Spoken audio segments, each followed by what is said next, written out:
Gaur aurkeztera datozen liburua Pamiratik, jada gure autorea izan dako baten poesia liburu berria da, Edu Zelaieta Antaren poesia liburu berria. Edu Gasteiztarra, 73an jaioa, ezaguna duzu egia da, ziurrenik, baina bazpa ere, EH irakaslea. Jada bide luze egin du, bai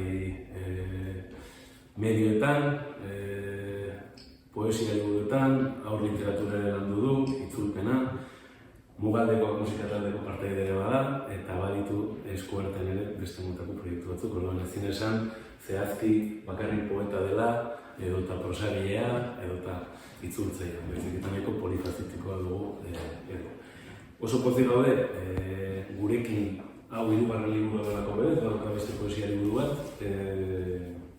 okertzen ez da nahi dizkilu biluziak, 2016an argitaratua, eta handik 3 urtera, 2019an mundutik mundu Arabako hitzontzi baten kronika liburua argitaratu zen, eta ziren ja, 5 urte, gurekin argitaratzen duzuela. Eta, liburuaz mintzatu baino lehen, lehenek eta eskerrak berarekin liburua editatzea plazera izan da, ez bat ere zaila izan. Batzutan autoretza eta editoretzaren arteko jolas horretan badira tentsioa, edo batak ez bestea ongi ulertzen, gehien bat editoreak, autoreak, kasu honetan oso atxegin izan da eta oso erraza. Eta hori, Pamierako pertsona ezberdinekin lanean egon behar izan duzu, bai maketatzailea, bai beste editore bat, bai ni, eta lehen ez den inolako arazorik egon. Eskermi ere iratxeri, gaur ezen izan dut horri, iratxe retoraza, berak egin dut zostea, nahiko mamitxoan ikuste eta nahiko ongi azaltzen duela, hori ikusten da iratxe bide bai azaltzen duela Eduren poetika eta liburu honen muina ikusten. Eta milesker ere bereziki Mugaldekoei, zeren gaur etortzeakoak ziren, eta honek orkestra musikatu bat izan behar zuen, eta azken honeko kontu pertsonal baten gatik, ezin izan dira hurbildu Raul eta Beñaur, zentzu horretan ere eskerrak. Liburua oso labur, gero Eduke azalduko baitu apur bat nondik eta nola idatzi duen poema liburu eta berabaita gaurko protagonista, baina nik azpimarratu nahiko nuke liburu honek dakartzan zenbait ezaugarri nagusi edo. Presbiziak lagundu omen digu, ez da oso tituloikoa, poesia liburu bat entzat, eta nahiko zintzoa eta argia da titulutik, eta ematen du pixka bat, nola datorren ostera poesien errenka da. Oso poesia zintzoak idatzi ditu, nik uste oso lotuak bere gaur egungo egoera eta izate pertsonalari, oso poema generazionalak dira, bereziki sortzen direnak norberaren gorputzaren eta egoeraren, berdinez Gasteizen edo munduan, aitortzatik, eta zentzu horretan oso poesia zintzoa da, ez duelako ezkutatzen, ez du keinu arrorik edo estetizistarik egiten, eta biluzten da, eta aitortzen ditu, bere pozak eta alaiak, baina baita ere, gizon batek 50 bueltan Euskal Herrian izan ditzaken dudak, zintasunak, zaitasunak, kezkak eta beldurrak. Eta zentzu horretan oso ongi erabila dago presbiziaren kontua, gauza nahiko orokorrarela, baina ez da poesia liburu asko egonen diren presbizia bezalako zerbaiti eskainiak. Gauza nagusia bataz hitz egiteko, berari buruz, bere maskulinitateaz, bere begiradaz munduari buruz, zertan bilakatzen den bere generazioa, zertan bilakatzen ari den mundua bere begietara, zer distantzia izan dezaken ikasleekin edo gazteekin, edota nola doan gorputza bera ajatzen, eta nola behar duen berak ere berriz ere, presbizia nola konpontzen den, berriz ere betaurreko berri batzuekin, edota okulu poetiko berri batzuekin, berari eta munduari berriz ere begiratu. Eta zentzu horretan, ez da, nik asko maitu duen poesia mota bada, ez daukarako tramparik. Badator poeta eta orkesten da eta biluzten da. Eta askotan ez da erraza, denoi geratzen zaigulako barnean gure ego puntua eta gure beldurrak eta ezintasunak aitortzak egiteko, eta alde horretatik nik uste nahiko lortu dago.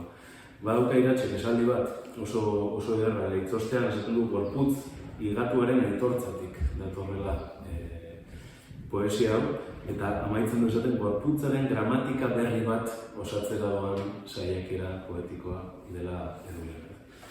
Zentzu horretan, nabari dira jolasa, musikaltasuna, nik nabarmenduko nituzke berriz ere gardentasun simple bat, zintzoa dena, eta aitortzatik asko duena, eternitatera lotu nahi bat gabe, dela ziornik eternitatera lotzeko modurik errazen, hau da. Ez dago esaten poetak, ni hemen nago eta ikus nazazue, baizik eta uste dut hemen horrela nagoela ikus nahi duzu, uste dut hau nahi zen nire horretxe. Ni esker etortzagatik, horro lagun batzuk ere banitugu. Ikusten dut horre esan dutenik badudala Mugaldeko talde kide bat, gartzea ospitalean dagoelako, ospitaledunak ere agertzen direnen, ez? Eta, lehenik eta behin genuen baimenakin, bainak dori bezartan bidali nahi dugu, zuzen ere zaintza lanak egiten ari delako, eta horregatik azken uneko kontu baten gatik dena prestatua genuen. Gauzak dena ongi bidean edo izanen da, gauzpezen musikaturen bat egiteko aukera, atzo arratxean lan berari ez, inmei ezerran bezala, hemen eipu bat agertzen da, poeta aleman batena, Una Rilke ez, eta Rilke garrapen zuen Patxisa da berriren itzulpenean ez, bizitzak arrazoi du kasu guztietan. Atera bitzadan, irakurtzeko eta horrekoak ez da. Eta eskerrik asko honitz, idatxeri, idatxeren ez zine etorria lehenagote egin genuen, nahiz eta saiatu ginen, arek batzuen konpromisoak, idatxek egindakoa, luxuzko kolaborazioa, badire bertzelako luxuzko kolaborazio batzuk, luxuzko kideak gauden bezala, baina idatxerena, salantzari gabe, luxu ere bada ez. Pentsatu nahi dut, kultura ekikiek, badutela ez, badugula gure onditasuna ez, eta horako bat ez, Mugaldekoak idatxerreto batza, saltsan ibiltzea ez, Andreak aipatutako ere murietan, ni Mugaldeko ezaki niri kostatzen zait horako ez, estankorik ikustea, idatxek berak aipatzen du, ez? Hemen agertzen den pertsona horrek ama bateri dedikatzen dion, ez? Poema batean aur poesia erabiltzen duela, idatxeren hitzak ikusi apenitzen guartu. Hau literaturan ere banabila, eta hori da kontua ez, batzutan ere beharritu zen zuzen ere bertzen betaurrekoak eta begiak eta huartzeko, baina hor poesia egiten nahi nintzenik ere seguraski kontrakoa gertatzen zait, hor literatura nahi nintzela ere behar bada bestelako xafla edo, ez? Eragin batzuk izanen ditut, ez? Baina, usten bai idazue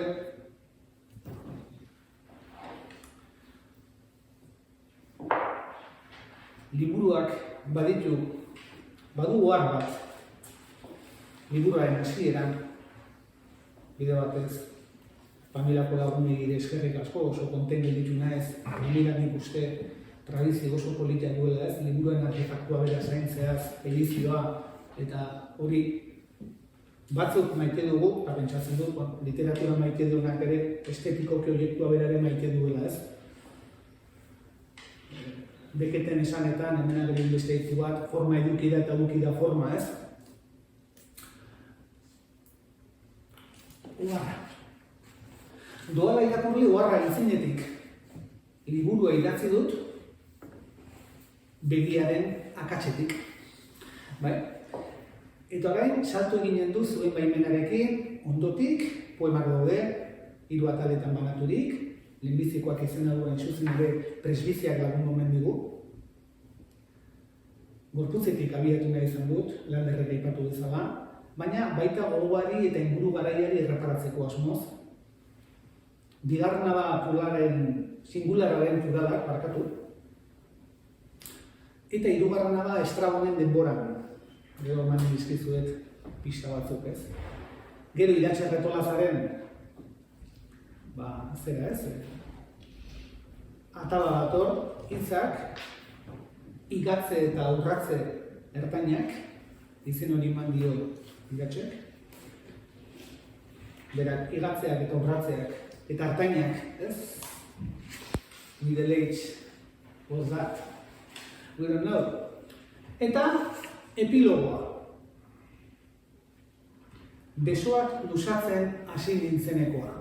Utzi da zuen lehenbiziko paragrafoa ikusten, nola hasi nintzen besoak luzatzen, eta ze bide egin dudan hauek jantzietan. COVID-19ak eragindako larrialdean hasi nintzen besoak luzatzen, konfinamenduaren lehenbizian, eskuartean nuen da, hobeki ikusteko asmoz. Etxekide batek gaztelatu zidan, tonu domestikoan, makinatuko duzue. Tonu domestikoan nire keinu xelebreaz, oharkabe baina instintiboki egiten ari nintzen bizitzarako egokitzapen berriaz.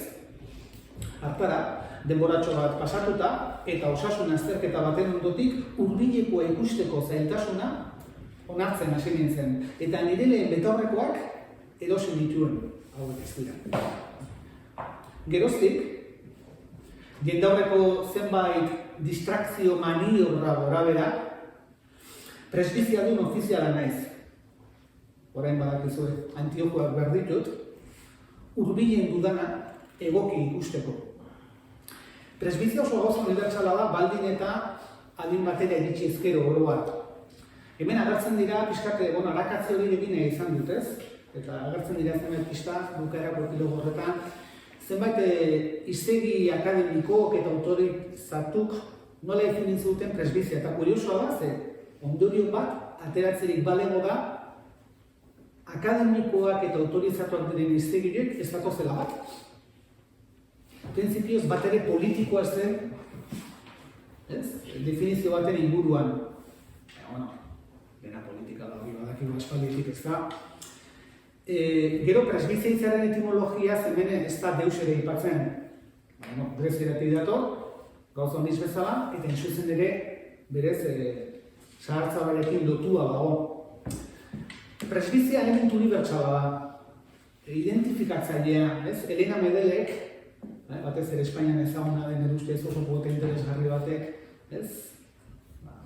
idatzi izan du poesiaren identifikazioaz. Nire interesatzen zait, landerak zenbat ezaugarri aipatu ditu, gardentasuna, hor badago nik esango nuke etika eta estetika bat, ez? Eta ez original horretan, hori ere aipatzen dut momentu batean, ez? Inezela bereziki originala, osasun mundu erakundearen arabera, gaur den egunean, argitaratua dagoena, 2.000 milioi presbizia dun omen gara. Ez dakite poesia maite duten eta euskaraz dakiten, ez? Baina gonda unibertsalizazio moduko bat, ez? Originaltasuna ez da proiektu honetako gako bat. Baina badira bezalako gako batzuk, ez? Ilustrazioetan ere, familiako lagunen laguntzarekin, ilustrazioak ere badaude, bakoitzak badu bere esan nahia, bere kokapena, ez?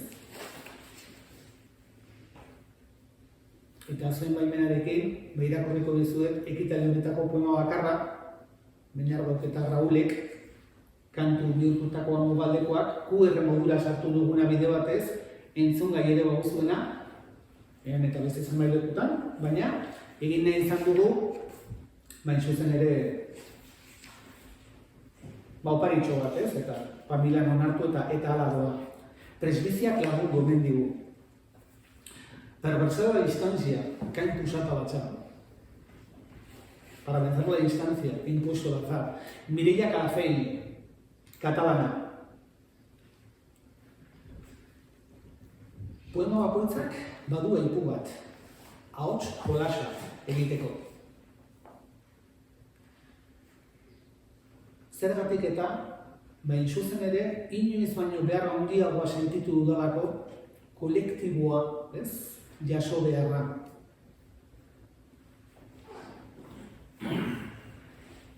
Liburu honen soinu bandak, mugaldeken baimenarekin, ala dio.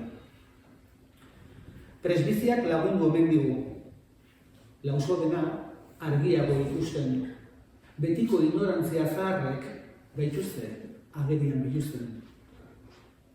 Betaurrekoak jantzita, dakusagu hurbilekoan.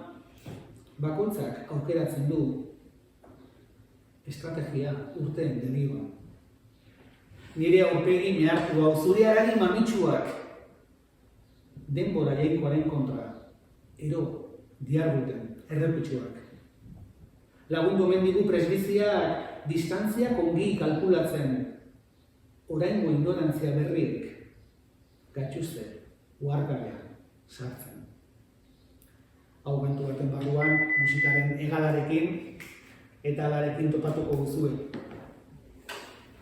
3 atal ditu, 3 atalez, atal gehiago barkatu, berez 0 eta 5 atal, poemak 3 ataletan daude, lehenbizikoa da presbiziak lagundu omen digu, gorputzetik abiatu nahi izan dut, esan bezala. Eta hor agertzen dira, ni orain bizitzen ari nahi zen adin honi, dagozkion osasun galera tipiko batzuk, ez? Eta horiek poetizatu nahi izan ditut. Esperimentatu nahi izan dut. Presbizia bera, noski, kopetako wifia, aurren ezera da, kopetako wifia dira zamurrak, aurrekin edo goten nahi zelako batzuetan, eta haiek eman zidaten bizi hori, Hashimoto, tiroides, hipotiroidismo autoimmune mota bat, alopecia androgenikoa, bizkarreko min kronikoak, iratzeko ederki irakurri ez da, dena da oso ertaina, inago kesatzeko moduan. Baina horrekin batera dagoeneko helduaroaren betaurrekoa jantzita, beste kontu batzuk ere agere dira, ez? Bazter utzitako ametsak, baina oraindik ere amets egin beharra.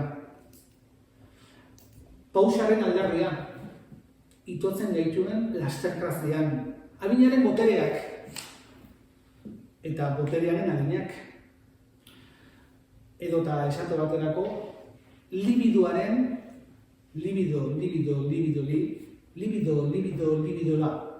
Badago, hain zuzen ere, kabaret proposamen bat, eta hau oso guztora, egin dugu publikoan. Besteak beste maiatzaren 22an, Itziar Rekalde antzerkilariaren laguntzarekin.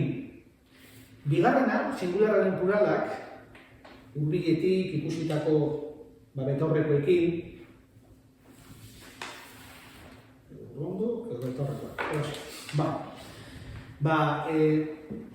hor tenkatzen da gehien soka, ez? Aurrekoen eta ondokoen zaintza lanak, aitatasunaren eta semetasunaren arteko gurutzaketak, plural horiek singular mugatuan eragiten dituzten tentsioak, orgasmorik gabeko kamasutra berriak, ospitaletako orduak, egunak, bidaiak. Esan bezala, hor tenkatzen da gehien, ez? Soka, gordina eta gozoa, plurala eta singularra, nahi eta ez norberarengan, bizitzak arrazoi duelako, bateragarri egiteraino. Batzuetan umore printzak erabili nahi izan ditut, nik umorea maite dut. Esate baterako Charles Simitzek, zioena gogoan, ez? Harek zioen, ez du teoriarik ez eta gomendi horik ere poesia egiteko umoreaz. Nik ere ez, nik praktika dut. Eta bukatzeko, hirugarren poemen atala da Estragonen denbora. Hemen badira historialariak, gela hontan, Uruan, gero kritikai asotzeko preskepa. Baina, Estragonen denbora. Horrein arteko norabideri segika, oda gorputzetik, gogora eta nolabait nigandik gugana, aroaren irakurketa poetikoa, kritikoa, parodikoa, esango nuke. Eta, karo, gauza jakina da, Estragonek ezagutu gabe deskribatu zituela gure inguruko lurraldeak. Betaurreko hori gabe eta urrunetik. Eta lara itzan handia izan alduela, Estragonek, historiografo bezala du. Eta izena bizor, Estragon estrabikoa zela. Orduan, ez dut irudi poetiko berik aurkitu, Ander? 21. mendean bizitzen ari garen garai barka giza batela soldaskini baina gaztagoa direnek zahar berrituari buruz, ez? Solas egiteko nire presbiziatik, ez? Eta badakigu gainera oso unibertsala dela, estrabismo orokorrera, ez? Horren iruditzen zait algoritmoak, Estragon izena ere izan lezakela, ez? Esate baterako. Bukatze aldera, esan nuke merezekoma aldetik, nik alegin berezi bat egin dudala, adibidez ispilu biluziak, badira urte batzuk, 8 bat urte azkeneko poema liburutik, eduentzako azkeneko poema liburutik, eta hemen, nire baitako letragilea, urte batzuk ere badira letrak egiten ditu dela Mugalde kontzert batez ere, eta ni musika maite dut, eta deformazioa dut, etxean, galdetu dezakezu nahi gauzuet, orduan esan nuke hor, badagoela pixka batek kantu alderako bat, poesiak edo askotan daude irakurriako zenki, eta orduan oso erraz nolabait ere sarlikezke kantu, alde horretatik. Mugaldekoak taldeak ere berraktibatzeko balio izan du, emanaldi egin genuen beran abenduan, berez enkargu bat izan zen, kaso badago beste zerbait ikusiko dugu, baina horrek eroso modu naturalean eragiten dit, baina letra aldetik edo poesia forma lantzea ere bada, eta esan nuke alde horretatik, batez ere belarriz ere, ez bakarrik begiz, zen ere begia jasartzen hasia dela, belarriz ere funtzionatzen duen hizkuntza literario bat, izan da nire xedetako bat. Begiz eta belarriz ere funtzionatzen duena. Gezurrak onartzeko oso tresna nago, oso. Bukatzeko, komentatzen dizuenez, poema bakoitzak baduela aipuana, aipuak oso diferentea dira, noski hemen badira sarritezken eta sartuztenen beste batzuk eta alderantziz. Hori ere eskerrak ematen dizkit, batez ere idazle, kantari, zine zuzendari eta itzultzaileei. Gero agertzen dira bestelako pertsonei publiko batzuk, horiei behar ez dietan besteko eskertzarik aitortzen, hori ere erraz deskubrituko duzue, baina benekin ahots kolas bat. Tremendo estafrak, izaten baitu, individualismoak jota gauden honetan, jostura komunitarioa berraskuratzeko sasoia dela, zuideiako. Zundartxu eruditzen zait, jostura komunitarioa, Eta aldoretatik nik ere, poetika kolektibo, atrebentzia pixkotekin, komunitario bat diosi nahi izan dut, Eta hortan ahotxe kolas hori, Eta liberean, eta honekin bai bukatuko duke, iragarpentso bat egin baino lehen, egungo testuinguru, nik uste narzisistan, egungo testuinguru narzisistan, komunitatean aritzea, mantxo, bizitzea bezala, astiro, erresistentzia kasik subertxigoa bihurtzen ari dela. Gero eta gehiago, segure aski kultura turbo algoritmikoa, edo esaterik baldin badago, denok egin dezakegu proba, nahikoa da erritmoa jaistea, nahikoa da batez ere mundu digitalean edo pixka bat desagertzea, Benetan da, nik esan nuke resistentzia subertxigo bat, eta hori ere agertzen da nola ez. Liburuan, bi iragarpentso, Lander, eta nire aldetik, nire baino mogu zuzabet ere galdetu, hor zaudeten aukere bai. Lehen hau aipatu utitzi Arrekalde, kontalari eta antzerkilaria, maiatzaren 22an, poetak maiatzean nazioarteko festibala da, Gasteizen aspalditik egiten dena sustraitzen ari dena, eta gero eta sona handiagoa lortzen ari dena. Maiatzaren 22an, arratsaldeko 6:30 hiriaren bihotzean, Andramari Zurian, antxe bizunakan, optika berezi bat, 19. mende erdialdetik lanen ari dena, oso ezaguna dela Gasteizen eta inguruan, mendia optika. Mendia optikak adibidez erabiltzen ditu testu literarioak azterketa optikoak egiteko. Hori ere edukia da forma eta forma edukia, erabiltzen ditu euskarazko testu literarioak ere bai. Orduan, gora mendia optika. Romantikoentzat bada ere, 6:30 Itzi Arrekalde laguntzarekin egingo dugu irakurketa optiko poetiko. ja, sumartzen alduzue pixkat ironiatik, eta eta humoretik, eta nolabait ere oskakizunetik, ez? Eta gero, bigarren iragarpentsoa, maiatzaren 25ean, literaturian, pentsatua genuen, zuzen ere gaur hemen ez dauden mugaldekoekin, Miñardorekin, printzipioz horrela dago, baina, zirkustantzien arabera, moldatuko gara. Eskerrik asko, galderari baldin gozue, ni esker. Aldera bai? Aldera baina, igual komentario bat, zer hilabete nitsi batzuk, edu komentatu zidan liburu hau artean zuela. Prejuiziak lagundu omen digu. Eta ez nion ulertu izenburua zenik. Apurrak harrituta eta azaltu zidan, nolakoak. Eta orduan pentsatu nuen, nik prejuizia nuela begiz ez ezik belarriz ez niola ondo harrapatu, eta errekipan nago.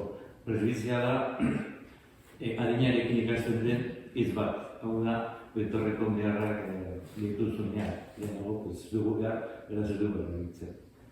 Eta horrek kalte ondorio izan da, gainetik begiratzea eta prejuiziaren ondorio izan da, zurreipatu duzu Estrabonen denbora, begi kolpea, nik irakurri dut estrabismoaren denbora. Eta logikoa da, prejuizia estrabismoa guzti logikoa. Baina, gerbia, betorreko akondo jantzita, konturatu naz Estrabonen zala, eta ez estrabismo. Berrikikan nagoela, zer kontatzen duzu. Bai, eskerrik asko, esan que paz, hori kasuan lagundi egin dizula presbizia, hemen lotu ditugu presbizia eta estrabismoa, Estrabonen podrez, edo bitartez, eta bai, gabago pixkatorrez eremu semantiko bat, optikoarekin oso lotua dagoena, normala da, pixkan ikuste poesiaren literaturaren horrean, funtzioetako bat, oso eski, dela hizkuntza berritzea, hau askotan aipatzen da, hizkuntza berritu daitekein bat modutara, ez? Hain zuzen ere izenburua espazen espada horikoa eta nola baitere sortzen baldin badu, nola da posible, presbiziak printzipioz ez du laguntzen. Hala esan zen Kepa Mendiak ere. Ez da, izen bat banalitako optikari batek esan zen edu, baina presbiziak ez du laguntzen. Zenbai, ze optikoa zara, ni idazlea. Orduan hori da, kontua pixka bat, pista batzuk eman ditugu, nola liteken hori, eta gero ikusten duzen moduan, ez da presbiziak lagundu digu, horre guelta batzuk, ez da presbiziak lagundu, eta nire pista batzuk eman izkizulan derrekomen digu, ez? Ez da presbiziaren poetika bakarri, nik uste dela presbiziaren eta haren garantzaren poetika, eta nabarmura hori uste dut garrantzitsua dela. Hori da, ez dakit hemen zenbatek dugun miopia presbizia, ez zigarrenik ere gehiago gara, nire entzat miopia hori. Hori ere gertatzen hasi ez, gaur orkestena eta ez, zabaltzen hasia, baina aurreko astean bertan edo, nire inguruan edo, hori batek izan zuen ez. Nik ez, baina miopea eta jatorz ezkolako pixkat betaurreko dunon ahalduntze, literarioa, ez, orduan. Baina generazionala da, nik ere honekin ikasi dut presbizia zertzen, eta nik uste nire inguruan miope pila badago, baina presbizia duten hainbeste oraindik ere ez. Hori gaztea zare dago zenean. Ez hain gaztea, Eskerrik asko, baita pantaiaren bertzalan, zaudete behar.